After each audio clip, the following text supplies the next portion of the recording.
So today we kick off the back half of the Unforgettable series. This is an 8-week series we do every summer that just is literally a game changer for our church, who we are, what we believe, and where we're going. If you're new to LifeBridge, the Unforgettable series is based upon a premise that every single person in here can experience the unforgettable of walking with God. But many of us actually miss out on it because an obstacle gets in the way. Something happens that causes us to doubt God, maybe to lose trust in Him. We start choosing to stay rather than to go, or out of fear, we retreat instead of actually pushing through. And so each week, I bring in a guest speaker, someone who attends our church or lives in the area, and they're sharing a story of where they had the opportunity to experience the unforgettable, but an obstacle got in the way. And that obstacle, instead of running from it, they chose to walk towards it, and they experienced God do the unforgettable. This morning, you're in for an incredible story.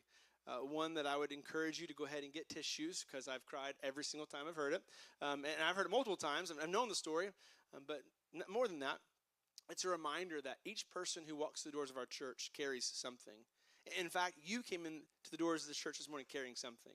Something that maybe you don't talk about, maybe something you want to forget, something that you have chosen to maybe push aside and say, hey, I'll do that one other day, maybe later. Each person comes in carrying something. But we put a smile on our face, we act like everything's good. May today's story be a reminder of that every person we come into contact with has something deep within them that maybe they don't show, they don't reveal. Not only is it good for us to know this for humanity's sake, that we're kind and we're loving and considerate because we don't know, but more importantly, maybe this be a reminder today that whatever you've got going on, man, if you'll just trust Jesus with it, your story, that thing that you've locked away, that thing that you won't talk about, if you would give it to God, if you would say, hey, God, here's my story, here's my past hurts, here's my past failures, my mistakes, if you would give it to Him, trust Him with it, and allow Him to use it, and maybe, just maybe, you would experience an unforgettable like never before. So this morning, and that story is coming from Jake Bowers, and it's truly unforgettable. You'll walk away, and I think you'll be amazed. I think you'll be reminded that God is very good, and He is an incredible God. And so I would ask you this morning, would you give a warm welcome to Jake Bowers?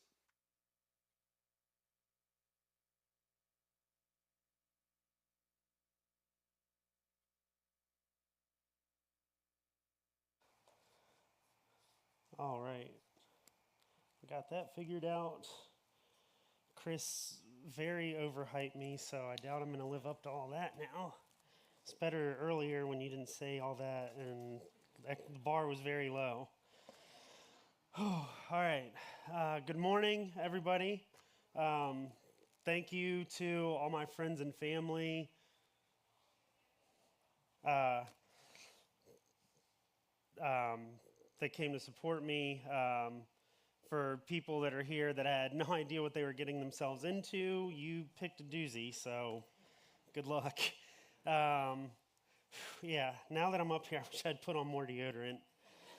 It's getting hot already, and we're just getting started. All right, so for those of you I've not met before, my name is Jake Bowers. My wife, Savannah, and my son, Jackson, and I have been coming to LifeBridge for about a year and a half now. Savannah and I both serve in Sean's elementary kids environment every Sunday morning, and we also serve as youth leaders for our middle and high school kids on Sunday nights. Some of you may also have been unlucky enough to hear me attempt to play guitar in the student worship band. Luckily, those kids have way more talent than I, and make up for it. Shout out Spicy Pumpkin Music Machine. Duncan, I know you're in here somewhere. Hannah, there we go. Yeah. Oh, yeah, sorry, Harper. There she is. I said Hannah, I'm sorry. Please forgive me. Okay, so we're in this series called Unforgettable. And Chris said the reason behind it is to hear real-life testimonies from our fellow church family about how God has woven an unforgettable story in each of the lives around us. Last summer was my first summer here, and I was able to hear all of the stories from those people, and it inspired me to tell my story.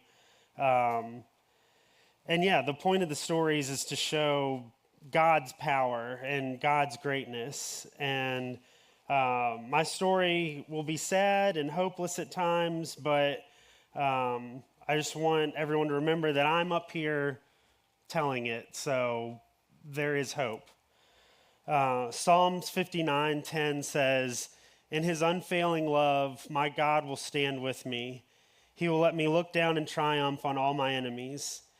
Even when it may feel like you're going through hell, God is by our side. His love is unfailing, and we will triumph. All we have to do is seek him." All right, so let's go back to the beginning of this very long journey. I'm going to try and be quicker than 20 minutes over like last time. I was born March 6, 1985 in Richmond, Virginia. When I was about 6 weeks old, my parents started kind of having concerns that something was wrong. I was wheezing a lot and coughing and not gaining weight like I should. So doctors ran some tests, and I was diagnosed with cystic fibrosis. For anyone that doesn't know what that is, CF, we'll call it for short, for time's sake, is a genetic disorder that affects the chloride movement in your cells. The main results of all that is it causes buildup of thicker than normal mucus in your lungs. It essentially presents as chronic bronchitis and asthma, lung infections, and then also disrupts the digestive system. You have nutritional deficits related to malabsorption. So yeah, it's super fun, I promise. My mom had just finished nursing school when I was born, which, shout out to her. She is truly an incredible woman. So she somewhat was familiar with the disease, but she looked up everything she could to learn about it, as a concerned mother would. It was then that she read that the life expectancy at the time for her newborn baby with cystic fibrosis was only 8 years old. I know what you're all thinking. I look much older than that, and you're right. So growing up with CF, the day-to-day looked a lot like me sitting around doing like 2 to 4 hours of nebulized antibiotics and other medications, and then having 2 to 4 hours of chest PT, which is a nice way of saying someone just beating on your back and chest while you cough up a lung to try and clear all that mucus that builds up every day. In addition, I still take 6 to 8 pills every time I eat to help digest my food. Even with those, I know it doesn't look like it now, but when I was younger, struggled to gain weight. It's not a problem anymore. Yeah, I just was, as a kid, not able to eat enough to overcome. My body was working overtime just to try and keep me alive, so burning through thousands and thousands of calories a day just to maintain. Those that do not survive CF typically end up slowly drowning on the buildup of mucus. Their lungs just can't take it. They shut down, along with their bodies become so malnourished that they can't sustain life. So that was the reality my mom was kind of looking at. However, when I was 8, to everyone's pleasant surprise, I was not dead. The life expectancy was now increased to 15, so bought me some time. It was at this age that I first started kind of asking those big questions about my own mortality. Like, I'm 8, I was supposed to already be dead. Like, where does life go from here? And I sat down. I was in the car with my mom one day, and I just asked her, I was like, am I going to die soon? Is my life going to look anything like the other people around me? Like, I needed to know. And she was not going to lie to me and just tell me, oh, everything's going to be okay. She got real with me, and she told me my life expectancy was 15, but she was not going to let that be my story. She assured me that it would be a battle, it would be a struggle, but with her help, we would make sure that I lived as normal a life as possible. Some of my earliest childhood memories are from when my mom and I lived with my aunt and my older cousin Jeffrey. Jeffrey and I shared a room with bunk beds, and he was a lot like a big brother to me.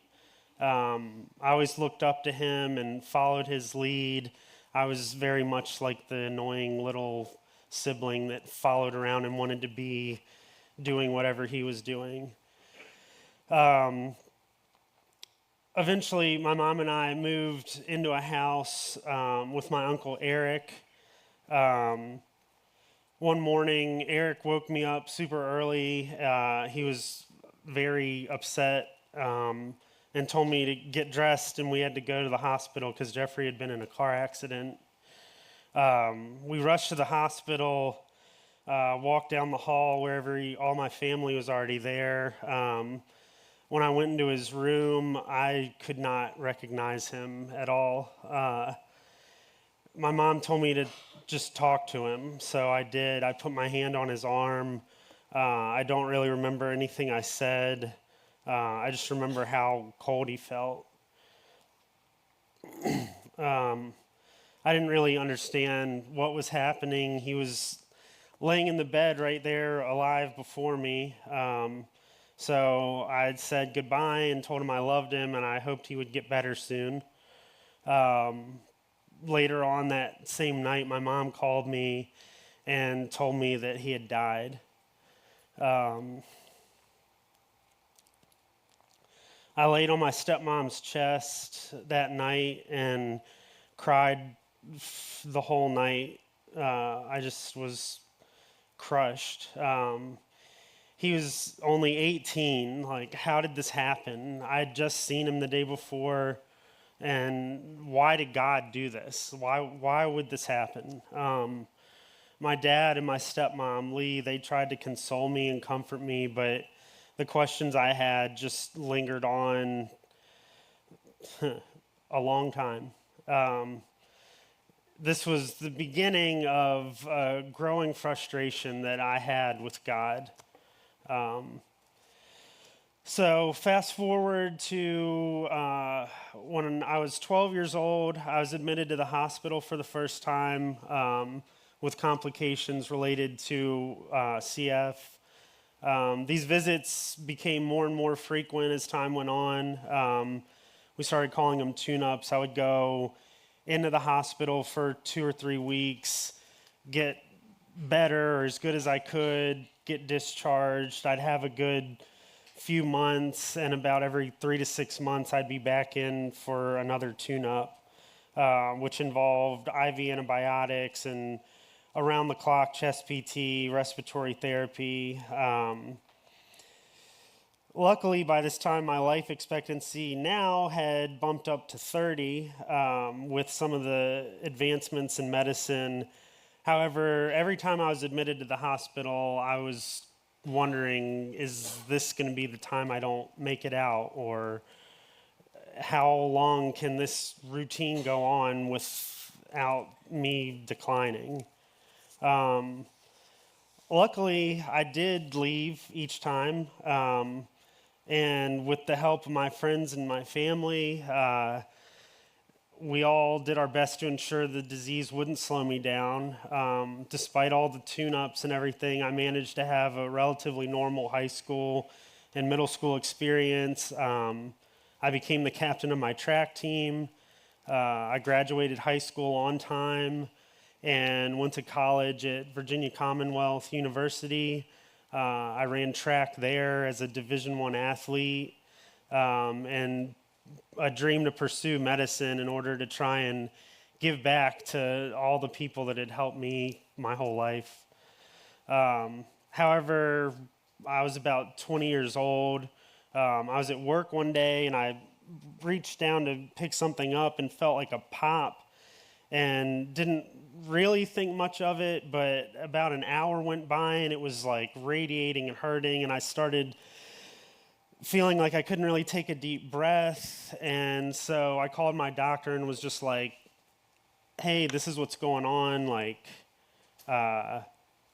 what do you think? And he said, just come in immediately. And I was like, okay. So I took that to mean hop in my car by myself and drive to the hospital and walk up 6 flights of stairs and 2 blocks down the street to his office.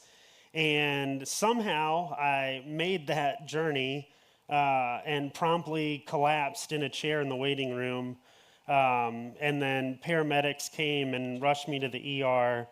And a chest x-ray showed that 25% approximately of my right lung had collapsed already. And I underwent an emergency chest tube placement right there in the ER.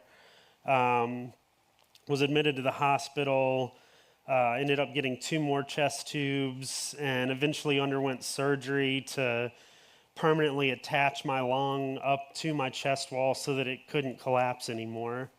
I spent 5 weeks in the hospital recovering from that.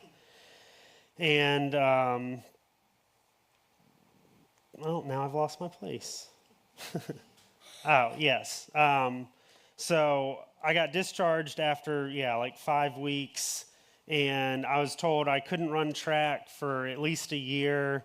I'd fallen behind in all my classes, and it kind of started sinking in that maybe my life was going to start looking different. Maybe I wasn't going to be able to handle going to med school and running track and doing things that I viewed as normal and things that I wanted. The doctors also discussed that I may need a lung transplant in the near future, so the reality of all of it really started setting in.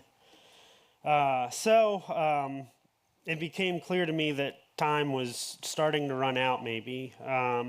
I could see the hourglass just running, felt like someone was shaking it faster now. So I was determined to do as much as I could with whatever time I had left. When I was allowed to run again, I was determined to make the best of my last season. I ended up placing 6th in the conference in the decathlon.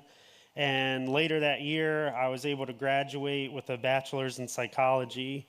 After that, I still felt called to pursue some sort of career in the medical field. So I ended up joining all the nurses in my family and all the nurses that had taken care of me my whole life, and decided to go to nursing school.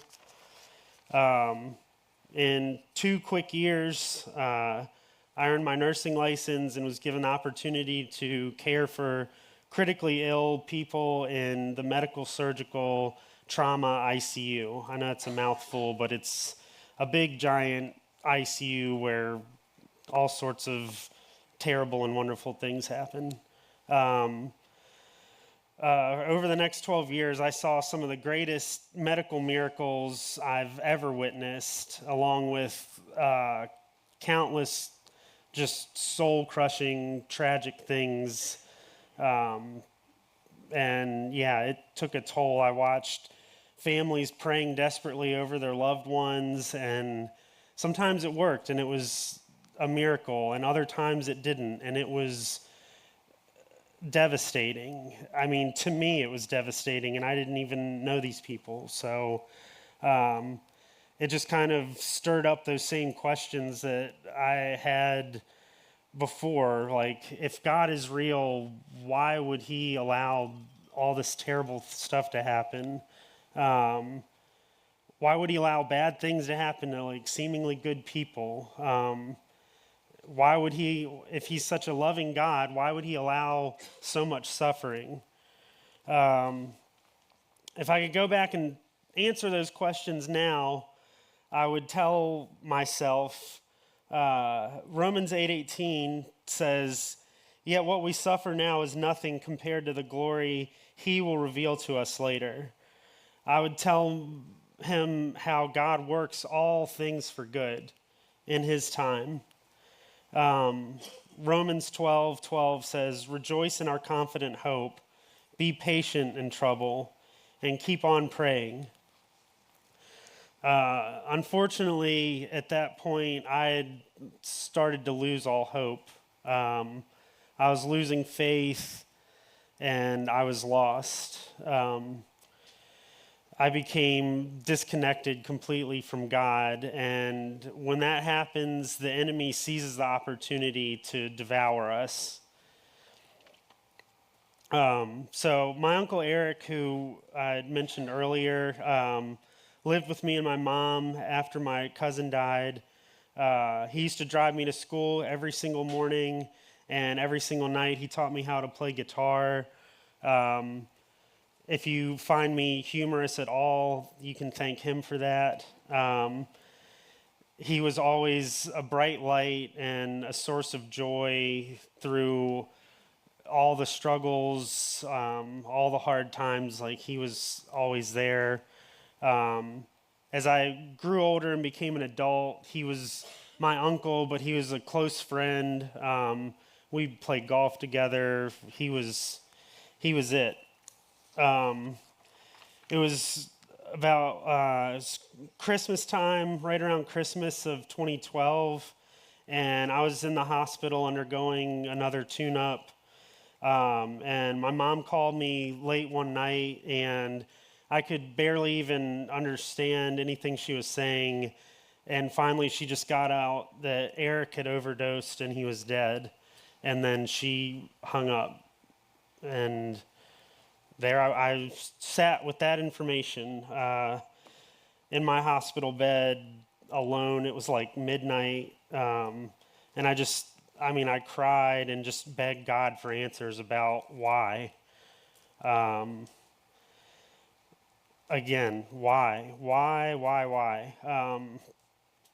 I'd questioned God before this, but the questioning was starting to turn into anger. I was mad at God. I could not accept that all of this had some greater purpose. And I started just believing maybe God's fake. Maybe that's just made up.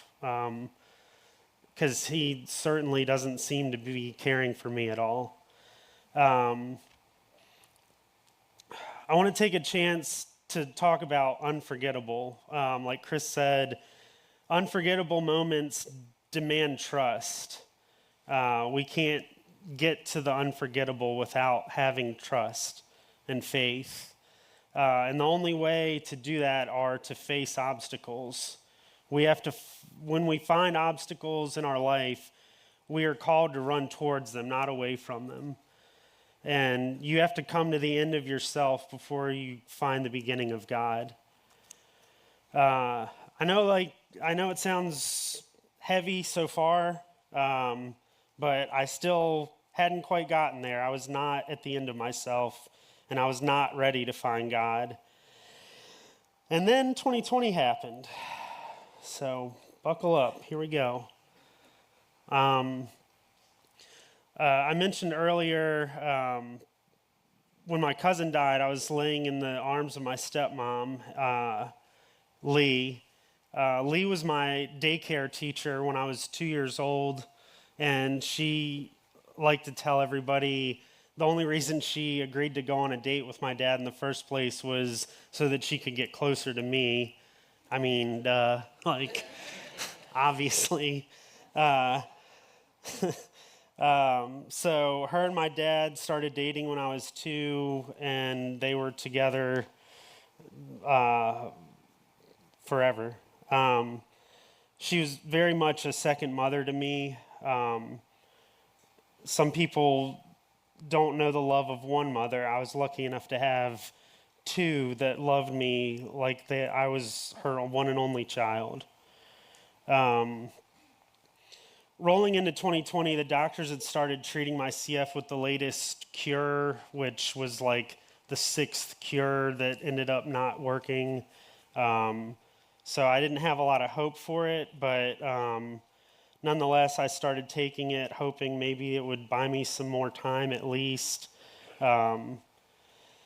And up until then, it just seemed like all these were just delaying the inevitable, just a long list of things that were prolonging my suffering. So in March of 2020, I don't know if y'all watched the news or anything, but there was a small virus that went around, did some stuff. Yeah, COVID-19. When all of that was first going on in March, obviously the whole CF thing, I called my doc and was like, how bad would it be if I got it? And he's like, I'm not going to say you're definitely going to die, but you'll probably die.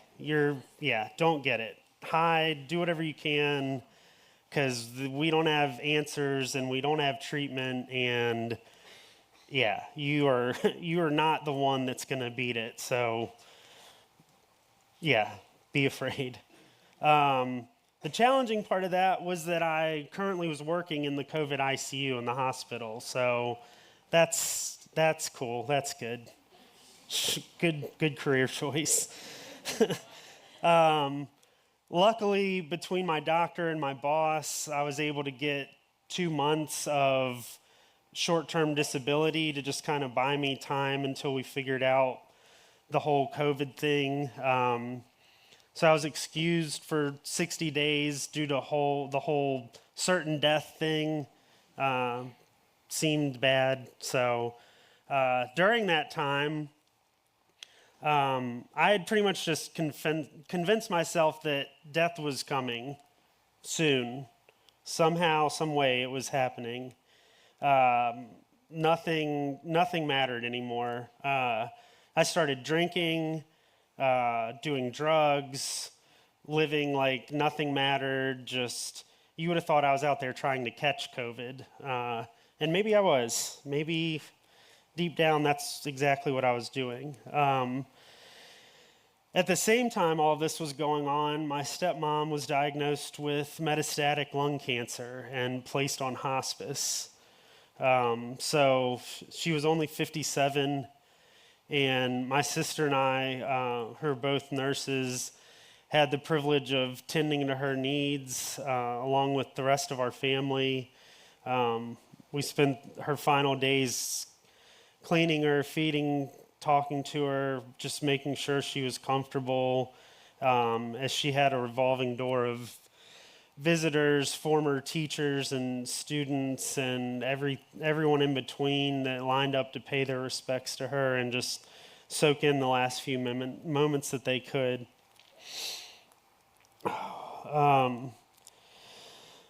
Between those visits, I would sit with her and just talk about life, and she would tell me that she was looking forward to meeting God. And although she hoped to see him, I was convinced there was no God to see. The night she passed away, I also ended the 2 relationship I had with the girl I was dating, just to really add insult to injury. At this point, I was so numb and empty, nothing really mattered to me anymore. The nights after her death, I was just drinking until the sun came up, passing out, throwing parties, just trying to do anything to escape what was happening. There's a tattoo on my leg that says "No Hope," which felt like a self-fulfilling prophecy. And I have a devil tattooed on my other leg, and I think that's the voice that had moved in and was talking to me now. A month later, the moment I had been dreading happened. I caught COVID and was admitted to the hospital with pneumonia. And I was pretty certain that this was it. I was like, well, here we go. We finally did it. And in a weird twist of fate, though, that miracle drug cure that I didn't believe in actually worked, and I was discharged after only a week, relatively unscathed. I beat COVID against the odds. However, all the anxiety and torment and everything from the last 6 months or so had started to just add up and take a toll on my mental health. And I came home from the hospital and immediately just started experiencing panic attacks and anxiety, and just found myself in a world of anxiety and depression that I just could not shake. Hang on, let me get some water because it's going to get not good, but it's going to get something. Late one night, it all just kind of came to a head, and with the devil sitting right on my shoulder, I just kind of looked back at my life and everything I had lost, and the people and the pain and suffering I'd seen others endure, and all the pain I had gone through, and just decided I couldn't do it anymore. I wrote letters to those that I still cared about and told them I loved them and I'm sorry, and I hope they would understand that I just couldn't do it anymore.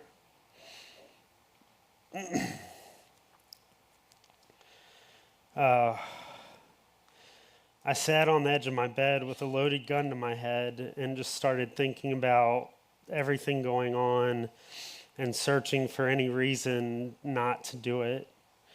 And nothing occurred to me. The scariest part was that I wasn't scared. I was ready. I was completely over it.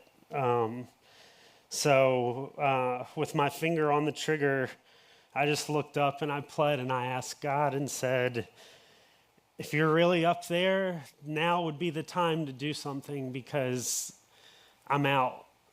I don't believe in anything, definitely not you. And he answered, not audibly, but it was almost as if I was not even in control. In a moment of clarity or divine intervention, I just took the gun, threw it up into my attic just as far as I could get it away from me, and called my friend who was there in minutes and just collapsed and just broke down. I didn't hear God tell me what he had in store for me, but I knew my plans were very different from his that night, and he was not going to let that be the end of my story. I had finally come to the end of myself, and there was God. Jeremiah 29:11, he says, "For I know the plans I have for you to give you hope and a future." At this point, I had no hope. I had no faith in any sort of future. I had convinced myself that I was forgotten and my life didn't have any meaning. No future worth living for. But God. God intervened in the 11th hour. In the moment I needed him more than ever, he was there. In the days that followed, I was admitted to a mental health hospital and began slowly pulling myself out of the pit I'd fallen in. All along the way, there was a supernatural strength I felt guiding me, an unforgettable and undeniable power that would not let me fail. With each passing day, I was choosing to take another step closer to God and began taking account of all the blessings that I still had rather than focusing on all my losses. One day in early March, I promise it gets better now, but this is actually proven to be the toughest part. Bear with me. So in early March, a chance encounter would bring a blessing that I had been waiting for my whole life, right to my front door. That blessing was Savannah. And little did I know, she would also bring eventually an even bigger blessing, Jackson, my son. A family was something that I had given up on a long time ago. With CF, your reproductive system doesn't function properly, and so I had given up on that and given up on finding anybody. But there they were. I couldn't have dreamed up a better situation. A wife and a child who had never known a father and desperately wanted one now calls me dad.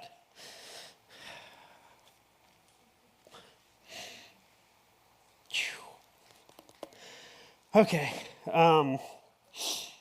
When God opens a door, nobody can shut it. Not the devil, not anybody. All the enemy can do is stand in front of it and convince you not to go through it.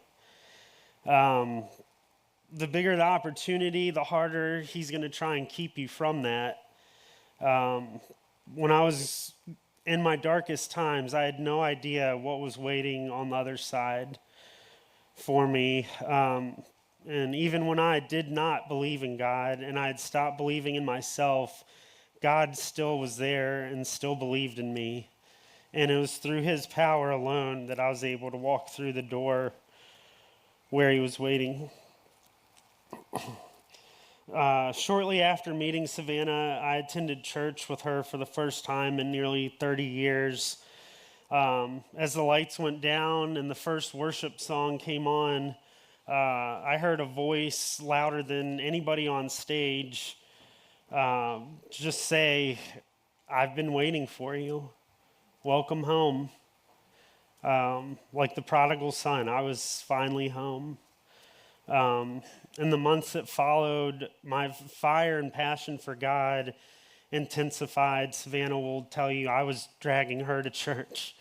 In front of all my friends and family, I was water baptized. Psalm 23, 5 and 6 says, "You prepare a feast for me in the presence of my enemies. You honor me by anointing my head with oil, and my cup overflows with blessings." I can attest the blessings started pouring in. Our trio moved down to Savannah for no other reason than pursuing a dream, a calling. In 2 weeks, Savannah and I quit our jobs, sold our houses, found a house down here to move to, found new jobs. I mean, everyone else said it was impossible, which looking back, I still don't know how we did it, but we remained faithful to the plans God had laid before us. And when we got here, I knew this is where I was supposed to be and who I was supposed to be here with. Before we'd even finished unpacking, Savannah and I, with Jackson by our side, went to Forsyth Park and got married, which is a place I had always dreamed of getting married at, if that ever were to happen. Our next order of business was to plant our roots at a church so that we could call home. And after several Sundays spent testing out churches, multiple services a day, we found ourselves at LifeBridge. And I just want to say we moved away from our friends and family and have found a family in this place that's truly unforgettable. This is our home. And I'd want to thank everybody that has called us a friend or supported us. You all are the hands and feet of Jesus for sure. With this newfound faith in God, I'd love to tell you that since I moved Savannah down to Savannah and got married, Things have all been happily ever after, but it's not without its own struggles. We've lost family members and been at odds with some.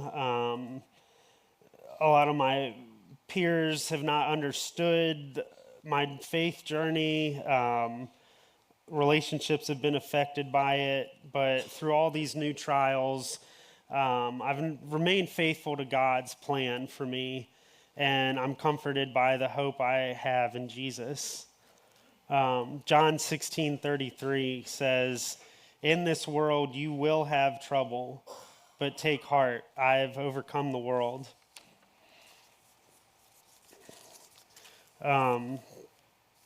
God tells us we will experience hardship. Those are those obstacles that we have to choose to run towards and not away from.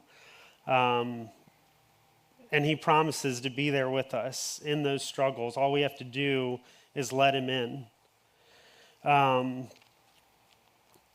So God had placed on our hearts, Savannah and I, that we would like to try and have a child. I know I had said it was impossible before, but with IVF, it seemed actually, after talking to the doctors, pretty straightforward that it could happen. And so we naively began our IVF journey thinking, oh, well, this time next year we're going to have a baby. Isn't that awesome? But I don't know if any of you have dealt with IVF or infertility. That is not, it's not always that easy. After several heartbreaking failures, which we found out about once here and once in front of other church members, so they can attest truly heartbreaking failures, our faith was put to the test. But our trust in God never wavered, and we remained faithful to God's timing. In a Field of Dreams, the movie Field of Dreams, in a similar scenario, we even bought a bigger house in hopes of eventually filling it one day. If you build it, maybe they will come. And in God's unforgettable and impeccable timing, this past Father's Day, just a few short weeks ago, my prayers were finally answered. And I learned on Father's Day that I would be a father, this time to a biological child of my own.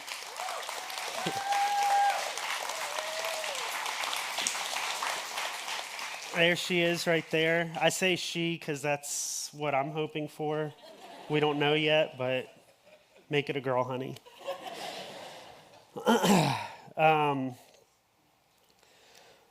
So at this point, I know what you're all thinking, like, aren't I supposed to be dead by now? Like, I keep, like, pushing the bar further and further down the road. That drug that I had talked about, Trikafta, turned out to be another blessing from God. I haven't spent a single night in the hospital since 2020. I've been stable. I've recovered actually 10% more of my lung function that I had lost. Unfortunately, the doctors say I will never recover from any of the hair I've lost. So, yeah, it's hard. It's hard. Yeah, at this point, they've kind of just stopped guessing when I'm going to die. I might live forever. We'll see. But yeah, the sky is the limit. So I'd like to ask you, have you ever been in a situation where you're questioning God? Is he real? Why is he doing this? Have you found yourself just waiting on a prayer that doesn't seem to ever get answered? Or felt like there was no way forward through your pain and struggling? Perhaps you're dealing with a chronic illness or infertility or the loss of a loved one or two or three. Maybe you or someone you know is struggling with addiction. I promise you, you're not alone. I want to end by recalling Jeremiah 29:11 again. God says he knows the plans he has for us to give us a hope and a future. But if you continue on in verse 12 and 13, he says, in those days when you pray, I will listen. If you look for me wholeheartedly, you will find me. He says, when we pray, he will listen. When we seek him with all our hearts, we will find him. God's waiting for all of us to give us all a hope and a future, but we have to be willing to take that step through the obstacles towards the unforgettable. When you seek him, you will find him. And when you find him, you will experience all that he has waiting for you. So if you're finding yourself today wondering about all of this, take that first step. Just clear your mind and have a conversation with him. Just find somewhere quiet and just talk. You can call it praying, call it whatever you want. Just step towards him, seek him, open up his word and read. There's a lot of great stuff in there. I'm still working my way through all of it. It's good stuff. If you're already seeking God, I encourage you to take a step closer towards him. Get deeper into his word. Serve others. Volunteer your time. Help your neighbor. Call a friend or a family member that is struggling and just share whatever gifts God has given you. I promise he will bless you. I'm living proof of that. Thank you.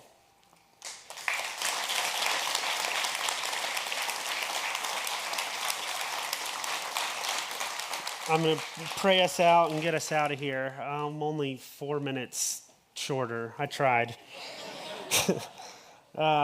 Dear God, thank you for this opportunity to share my story with others. You've taken a truly hopeless story and turned it into something so miraculous. And I hope that that message reaches those who are poor in spirit or who feel lost and gives them the strength to take that first step towards you. We thank you and we love you. It's in your name we pray, amen. Amen.